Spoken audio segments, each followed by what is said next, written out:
Yeah. Okay. So the method, right? It's the sorry. So this is the method, and this is our two-piece design. It's honestly a modern Anderson sling, right? And the point of this, I guess, in my mind, and the reason that when he came to me with this crazy prototype, and I was like, that makes sense, is because you can be really compact walking in, but you can still get that comfort in the tree. The only other way to really achieve that comfort with a single piece saddle is you have to have a big one, right? Because you have certain pressure points in your hips, and I'm not going to give it an anatomy lesson, but there are really two main pressure points, right? It's the top of your femur bone, and it's the top of your hips here. This is called the iliac crest. The goal of this, when Kev showed me this, that's immediately where my mind went, and that's how we developed this saddle. This is developed to take those pressure points off of those areas. So with a traditional single-piece saddle, the straps, and that's where you get all your pressure, actually fall right on those two pressure points. And that's something that was kind of a no-brainer for us, and that's where we really ran with what Kev's concept was and just turned it into a modern product. But it made perfect sense in my head, and that's what the method is today, and that's what drove that design. Yeah, and there's some other advantages to the two-piece design too. You don't have a fixed size like a single panel.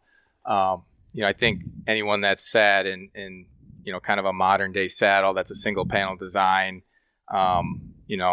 you generally have to wear it kind of low, like you're sagging when you're up in the tree, right? Kind of right below the waistline to make sure it's properly cupping your rear end. If you don't do that, it tends to want to ride up, and other companies have tried to address that problem in different ways. The challenge is, because it's a fixed piece, once you move it down, you're sacrificing support in that lower back area. We all have athletic backgrounds on our team, and that lower back support region is very important for us. And with the two-piece design, you don't lose that. Because you can move both the top piece and the bottom piece, you can put both right where they need to be for your body type and shape. And if you're doing a long sit, you can move them around and get them where they need to be to get comfortable.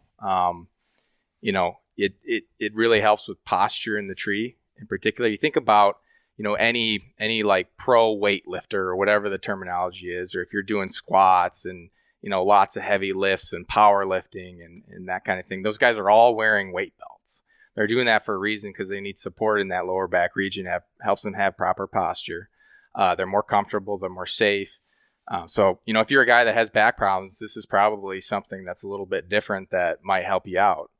Because when you do move that one-piece design under your butt, and I'm not saying that's bad for everyone. There's a lot of people that prefer that and will continue to prefer that. That's why we offer both. But what was that? It's podcasting 101. Podcasting 101. We've got some alarms going off. You need to turn that on silent. But the core of what drove going to this two-piece concept, and we didn't invent the two-piece concept. We just, I guess, souped it up, right? Perfected it? Is that what you just said? I didn't say that. Nope. No, we're always chasing perfection, right? Never achieving it. But there's always something to aim for on the horizon. But in that regard, it's really just, the flexibility to dial in comfort for you personally. Because these things, they should wear jeans. Think how many different trims or styles of jeans are offered by a single company these days. And it's a textile product. It's a clothing type of product. So it needs to wear for you in multiple situations, whether that's hiking in, climbing, or hanging in the tree.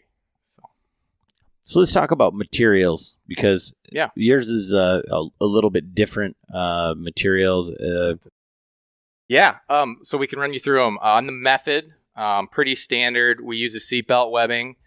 We use a little bit different size. It's a little more compact, and we can get away with that from a strength and safety standpoint because there are 4 straps. So a traditional single panel saddle obviously sort of has, basically makes an oval with the webbing, right? You have 2 straps coming off of each hip. With the two-piece design, you have 4, so we actually slim that down a little bit to help with the weight savings, but it's actually stronger if you add up the 4 straps than a two-piece design. Our mesh, we went with a heavier grade polyester mesh. When I say heavy, weight-wise, there's not a big difference, but when you get this in hand, it's a little stiffer, especially initially out of the package, so it helps hold the shape better. That helps, reduce fabric bunching. In particular, when you got a two-piece design, each of our pieces is a little bit smaller, and that's intentionally designed that way because you can actually distribute the weight and get the coverage you're looking for with less material to save weight. But our mesh is a little heavier than what you're going to notice, in things that are existing on the market. It's a polyester. It's going to last forever. It's very UV resistant, so you don't have to worry about that fabric wearing out. One of the interesting things, in addition to that, from a material standpoint that we've done, is we've actually added additional rigidity to the design and in the vertical direction. And here I go with my engineering terminology, but you'll notice if you're watching the video version of this, we basically have some vertical, lines in the structure of our saddle, which is a little bit unique. And what that is that's a very stiff type of webbing. It's similar to what's used in like a rigger's belt or a scuba belt. This material is used in rappelling harnesses. But basically what that does is it ensures that the saddle holds its shape at all times while you're wearing it, which is particularly important in the tree. And I don't know what it is, but when I added that to the design, my initial, thinking was I want to make sure the straps are going to stay where I want them to. But there's something about how the weight is distributed in that direction that just feels a little bit different. It feels a little bit more like a chair, I guess, or like a tree stand seat, something on, like a lone wolf type of hang on.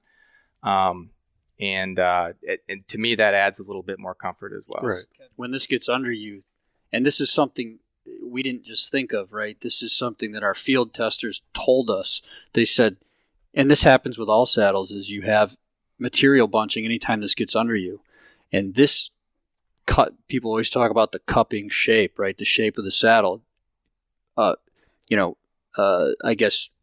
Preserving the integrity of that shape is extremely important to the comfort of this seat, so to speak.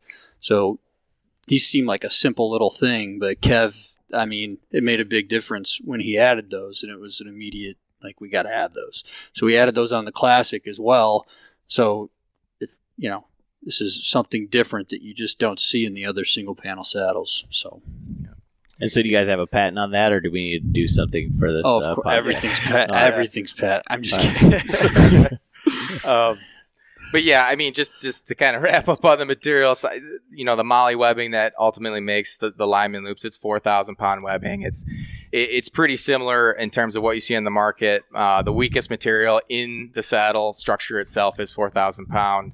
On the metal-free version, we have a waist belt made out of Oplux rope or Oplux rope, tomato there, and how you like to pronounce that. Obviously, that's become a very, very popular rope in the saddle hunting market for tethers and lineman belts, for its sheer reduction in bulk without sacrificing strength. It's almost a 6,000 pound minimum breaking strength rating.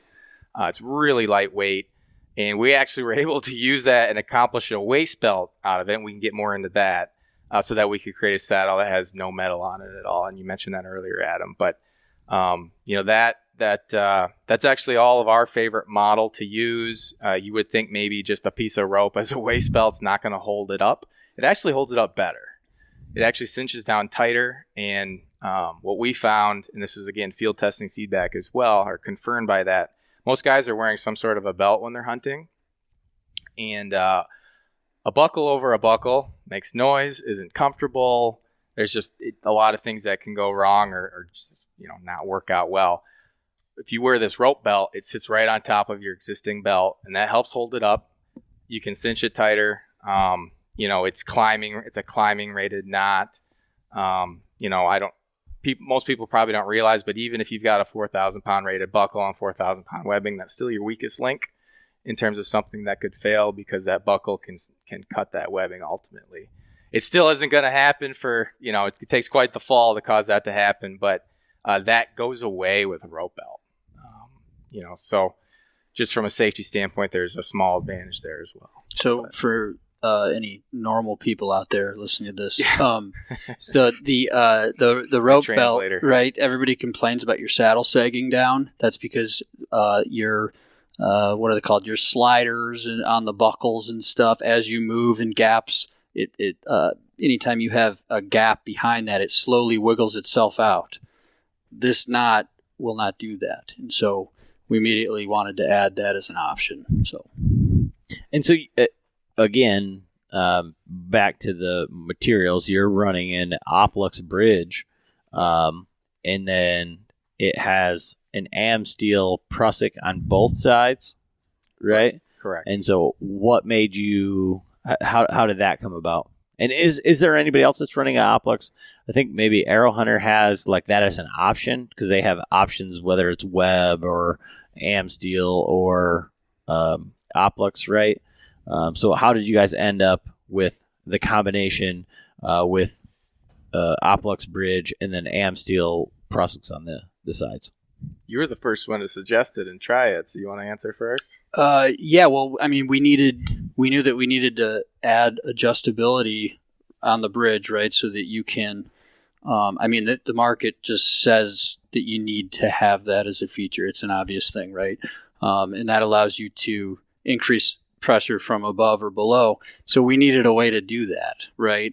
You see Tethered in the Phantom has their comfort channels, and so we had to sit down and be like, how are we going to accomplish this?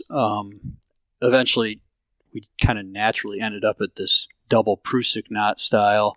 I think, does H2, do they do a double prusik like this as well? Some similar ones out there with AM steel, yeah. And then I think it's H2, but somebody sells a kit for doing just that, yeah. Mm-hmm. Okay, so yeah, I mean, it's, we would never claim that this is some revolutionary thing, right? This is just a solution that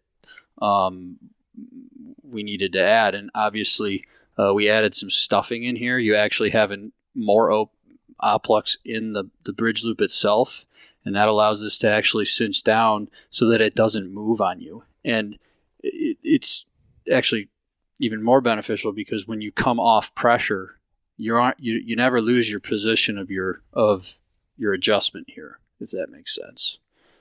Okay, so to that point, just real quick, I know Kevin wants to nerd out on us real quick, but I'm gonna kind of in my face. I'm gonna kind of temper that just a hair.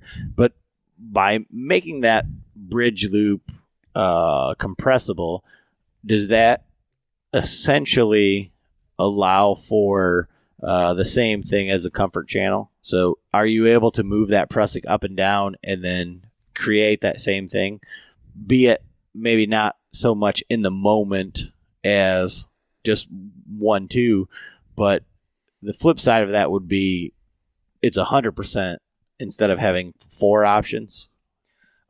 Yes. Short answer would be yes. It helps you accomplish sort of distributing that weight higher or lower in the saddle, whether that's the single or the double panel versions. I guess, so the bridge loops themselves, we stuffed them with the Oplux rope because a prusik is designed to work on a circular rope, right? And if you look at most bridge loops on saddles, they're flat, right? And so what happens is once they tighten down, they're really hard to then adjust after you sat in it. This will tighten down and stay where it needs to be, but when you have to adjust it, you can actually adjust it much easier on the fly, right? So that's the difference between comfort channels versus, kind of this double prusik option that exists out there. This helps kind of close that gap in terms of how quickly and easily you can do that, because it doesn't kind of get stuck on like it would on a flat style bridge. So it really functions like a giant piece of rope at the end of the day. And also then, like you're saying, it stays when you take pressure off. Exactly. Like where I've got up in my Phantom and the loops come out of the comfort channel slot. But